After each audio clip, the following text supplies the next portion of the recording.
Hello, everybody. Looks like the gauge says it's empty. Let's take a walk into the kitchen and see what's in the fridge today, guys.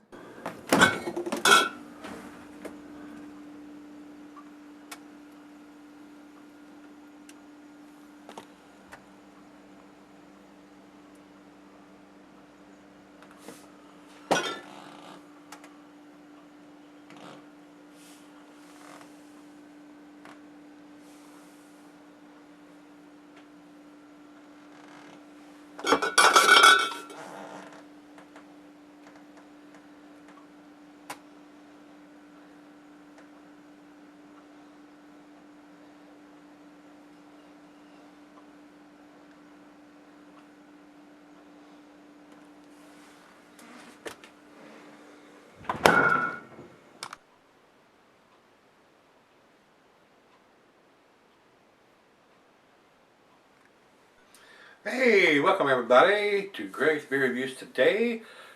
Got us a treat here, I hope. This is Westbrook Brewing, and these guys are out of Mount Pleasant, South Carolina. This is their Siberian Black Magic Panther, and what that is an Imperial Stout, 12% alcohol by volume. And what I love about this, it's got a big white area on the label, and they have got bottled on January 28th of 2016. This is how it should be done, guys. No writing on the bottle, no black, yellow, or whatever can be smudged off. A big spot on the label that the bottled on date is printed on. That's the way it should be done. Until everybody does that, you're going to hear me harp on it. Sorry. I know you guys probably, a lot of you don't care, and a lot of you are tired of me harping on it. But this is how it should be done. Bottled on date, on the label, easy to read, no questions asked. Got the ABV, doesn't have the IBUs, but it does have the bottled on date there. Very easy to read. It's how it should be done, guys, everybody.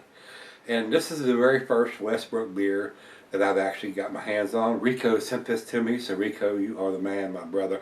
Do appreciate all the wonderful beers you get your hands on and purchase and send to me. You are awesome, my friend. Their Mexican cake beer has a cult following. I would love to be able to get my hands on one of those to review. But they are not distributed here in Virginia, so I have to rely on all my wonderful subscribers that send me beers. So I would love to try the Mexican cake, and because everybody just rants and raves about how good that beer is. So let's see how the Black Magic Panther comes in. So commercial description says this beer is as hairy as a Siberian or as a panther, and you better believe it because it gets the black magic from mountains of roasted malt and dark candied syrup. During the long weeks in the fermenter, it gathers its rage. A rage this mythical beast of Imperial Stout wants to unleash on your taste buds. And this is a big beer at 12%. Like I said, I don't have the IBUs listed here, so we'll go straight over to the food pairings for this style of beer. And it says here the cheeses are buttery, brie good Havarti Swiss, and since it is a stout, it goes well to chocolate dishes. Meat is beef, smoked meat, game, and grilled meat. Glassware, a pint backer, Nonic tumbler snifter, oversized wine glass. Got my favorite glass today, solid beer glass. And this says it can be solid for a long, long time. 12%. There's no reason why this beer wouldn't sell for 5, 10, 15, even 20 years, guys. So, if you so choose, you may do that. I can't think of a single reason why you could not.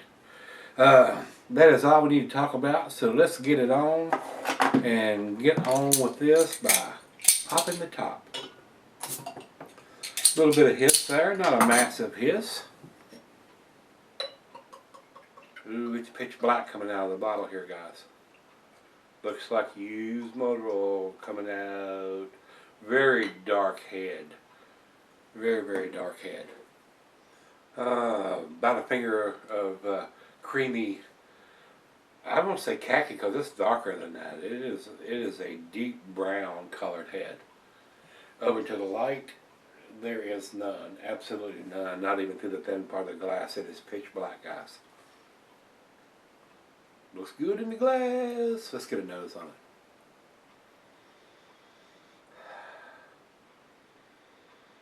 Rich roasted malt. I am getting a slight hint of some alcohol. It's 12% now. Remember that. You're not smelling a 5%er. This is a 12%er. This is a big boy's beer. This is a sipper. This will put you in the Hammerlane quick. I might have my buzz going on when I come back. Cocoa nibs, dark fruit, hints of some bittersweet chocolate. Wow, it smells pretty good. And I have heard these guys at Westbrook are doing some really, really tasty stuff. I don't know how far their distribution is, but I am not seeing their beers here in this part of Virginia.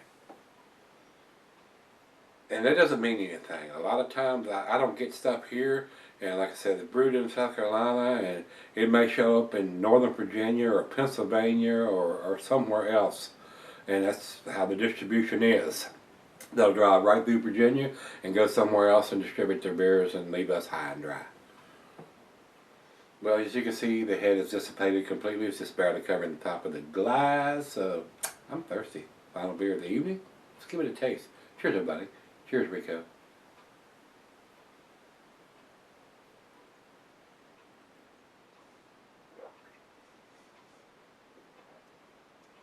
Ooh.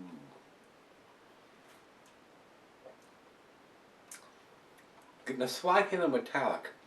A lot of times you'll get that on these bigger beers, but they usually, 99.9% of the time, that goes away as it warms up. It's right out of the fridge.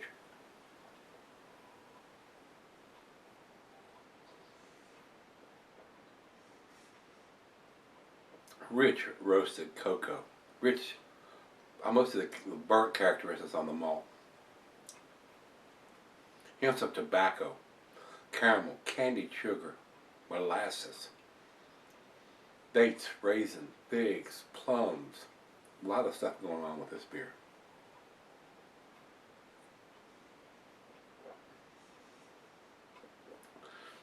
A little thin on the mouthfeel. Not super creamy, but very tasty.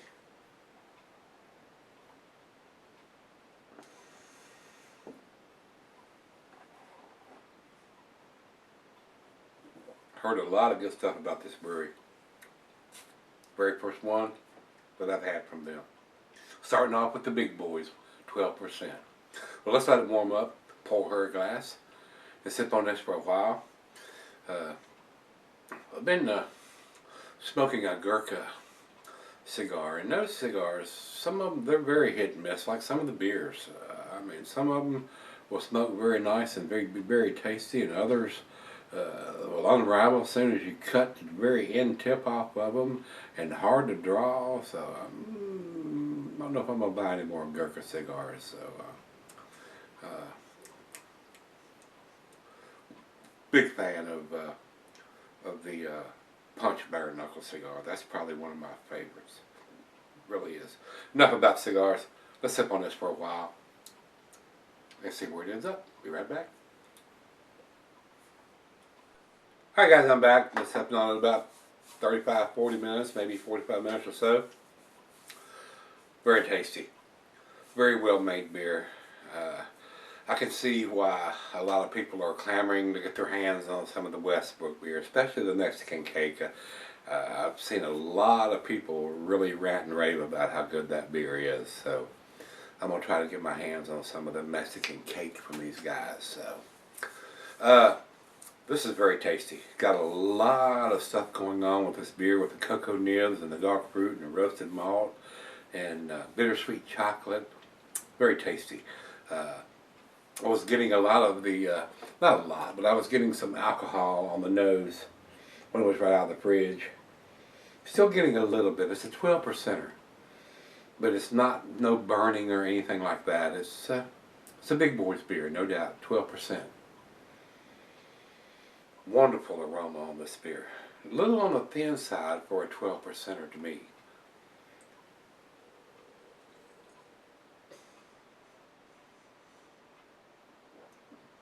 Very tasty though. Very, very tasty. Amazes me, like I said earlier, that these companies will distribute, they'll come through Virginia and distributed in Pennsylvania and New York and other places north of Virginia, but we don't get any of it. So that's how the beer distribution is. Maybe we're just not big enough to warrant them to stop here and drop some of their beers off. Or I don't know how the beer distribution works in Virginia, whether they have to pay to do that or whatever. The beer distribution in Virginia sucks. It does. It sucks out loud. Let's do the final chug on this one. Westbrook. They're out of Mount Pleasant, South Carolina. Doing some tasty stuff down there. Wow. Wonderful aroma.